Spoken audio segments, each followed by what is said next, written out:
The air in my parents' living room turned into thick, heavy, with an expectation I could not pretty place. I sat on the threshold of the floral couch, knees pressed together, eyes scanning the circle of acquainted faces. My brother Kola leaned again together with his arms crossed. Aunt Ngozi clutched her tea like it changed into a guard, and my cousin Chinelo toyed with her smartphone, looking ahead to the display to start. On the middle, my mother, Ngozi, sat upright, arms folded as though she had been chairing a board meeting. She cleared her throat, the sign that everyone have to listen. "Your own family now," she said, her voice sharp and decisive. "Pay your share for a second. I might misheard." Then my father, Chukwuemeka, chimed in, nodding gravely. 1-2 your revenue. It truly is how we have constantly executed it. The only who earns the most contributes to the Circle of Relatives Fund. I blinked, trying to maintain my face neutral. Half my income. I worked lengthy nights analyzing spreadsheets, surviving on caffeine and deadlines. And now they wanted me handy over 1-2 my paycheck, as though it had been a tithe. Ngozi's gaze locked on mine.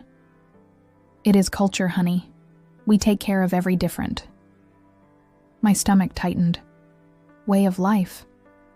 I remembered being 22, covering Kola's training whilst his scholarships fell short, paying Ngozi's clinical payments, selecting up the grocery tab greater instances than I ought to count number. However, this became one of a kind. This wasn't help. It turned into a call for. Kola shifted uncomfortably, however he failed to speak. Chinelo smirked. My father's jaw stayed firm, and my mom, always the conductor, waited for me to obey. I leaned back, letting a slow smile spread across my face. "You then might not mind if I..." My phrases hung inside the air, and for the first time, their conceited reality flickered. I held on to that flicker, already understanding it might deliver me into the hurricane that turned into approximately to comply with. Their demand echoed in my ears long once I left that dwelling room. 1-2 my profits, spoken as if it had been as herbal as passing the salt at dinner. I drove domestic with my jaw clenched, and someplace among the stoplights and the silence of my condominium, the recollections started out to floor. I used to be 20 after I first took it the role nobody named, but absolutely everyone relied on. I juggled lessons and a part-time activity on the campus library, then moved to full-time shifts in records access to cover my tuition. Whilst Kola's scholarship fell quick, I wrote the take a look at without hesitation. "You're the reliable one," my mother and father had said with satisfaction, their voices heat as though they'd given me an award. Later, when Aunt Chinelo's medical insurance denied her a crucial treatment, it was my financial savings that bridged the distance. She known as me her angel.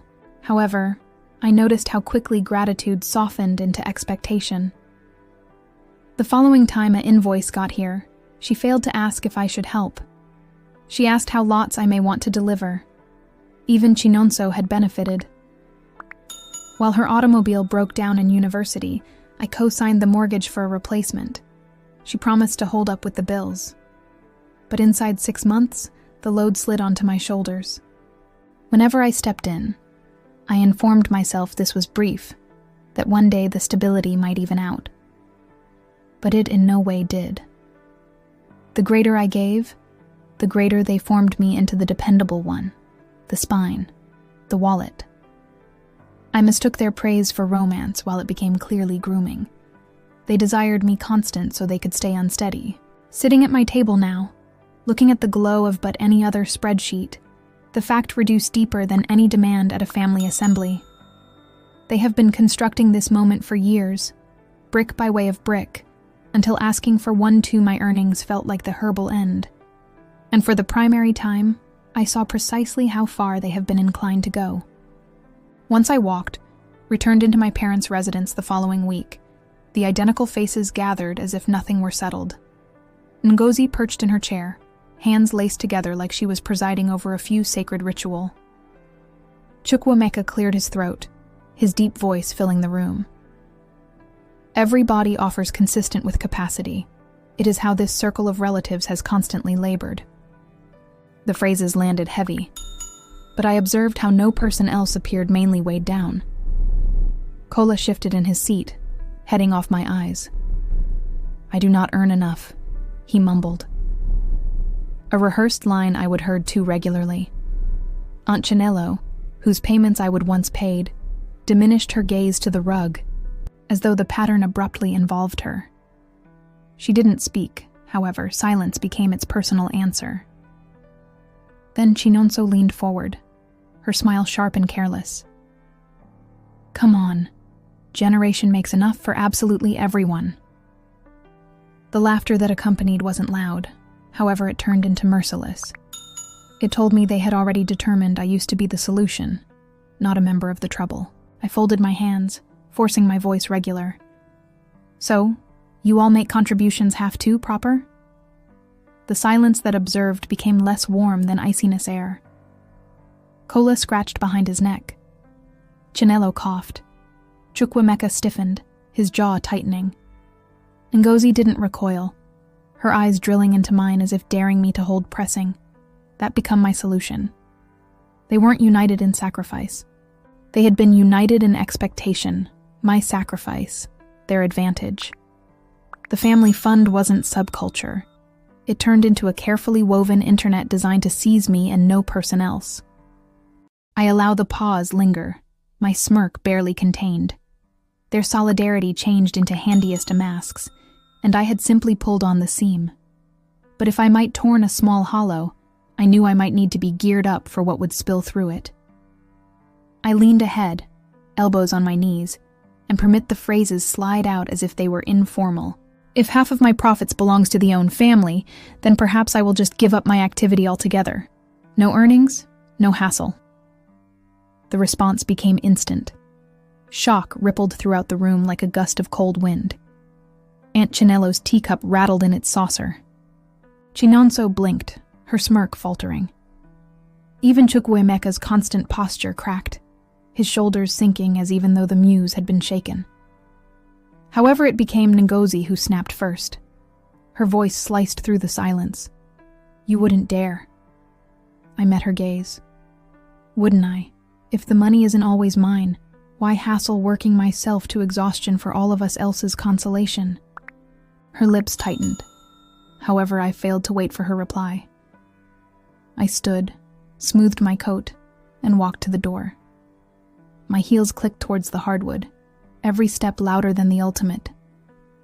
Now not a single individual stopped me, although I felt their eyes burn into my again. The nighttime air hit me as I stepped onto the porch, cool and sharp towards my flushed cheeks. For a second, I thought I might escaped by myself until footsteps observed. "Era," Kola called softly. I became to look him status in the doorway, his palms shoved deep into his pockets. He seemed smaller than I remembered. Just like the assured, more youthful brother I as soon as believed in, had shrunk below years of excuses. "I'm sorry," he said, his voice uneven. "I didn't want it to move that far. Mother, Dad, they simply..." I cut him off, determined my tough work was their inheritance. He winced, however, didn't argue. His apology hung between us, fragile, uncertain. For the primary time, I questioned if one in every of them would possibly ultimately see the system for what it turned into. A device constructed on my back, jogging only because I permit it. I failed to solution him. Rather, I walked down the stairs and into the nighttime, leaving him standing inside the doorway with words he couldn't take back. As I drove away, the glow of the residence shrinking in my rear view reflect, my smartphone lit up with the primary of many messages that might comply with. By way of the next morning, my smartphone had emerged as a weapon became against me. The primary textual content arrived earlier than dawn. "We raised you. The least you may do is provide again." I silenced the display and attempted to awareness on my espresso. However, another buzz observed, then any other. By means of noon, I had 12 missed calls and a string of voicemails, every more determined than the closing. Ngozi's voice ruled them all, sharp and commanding. Don't embarrass this own family. You may regret this in case you maintain appearing egocentric. My father's tone became steadier. However, it reduced just the identical. Take into account, we can cut you off if you walk away. Even Chinonso chimed in with a mocking textual content. Hope that large paycheck maintains you heat when you've got no family left. I commenced saving the whole thing. Screenshots of texts, recordings of voicemails, even the emails that carried thinly veiled threats. Everyone I categorized, archived, tucked right into a folder on my laptop. Part of me hated the bloodless performance of it. However, every other part knew it changed into the only defend I had. At paintings, I tried to bury myself in information reviews. However, Cashin observed the tightness in my shoulders. He lingered by my table after our assembly, decreasing his voice. You appear like hell. What is happening? I debated brushing it off. However, something in his regular gaze informed me he wouldn't accept 1-2 a solution. So, I advised him, perhaps not every detail, but sufficient for him to recognize why my smartphone buzzed like a hive. I cannot escape. His jaw clenched. It is not circle of relatives. It really is predation. You need to defend yourself. Lock down your money owed. Double take a look at your credit score. Make certain no one slipped their call subsequent to yours. The mind dispatched a chill via me. I would have been so targeted on the emotional blows that I hadn't considered the sensible ones. Financial institution bills, property information, all of the invisible threads that tied my hard paintings to their reach. That nighttime, instead of going home, I drove to the financial institution. I changed my login credentials, added protection alerts, and requested to flag any uncommon hobby. After I left, the fall air felt crisper, cleaner, as though I would taken one small step again toward manipulate. However, the messages failed to forestall. If whatever, they grew sharper, extra frantic, more coordinated, like a percent circling prey. And past due one night time, when the humming subsequently went silent, I realized the quiet wasn't relief. It became the warning earlier than the subsequent strike.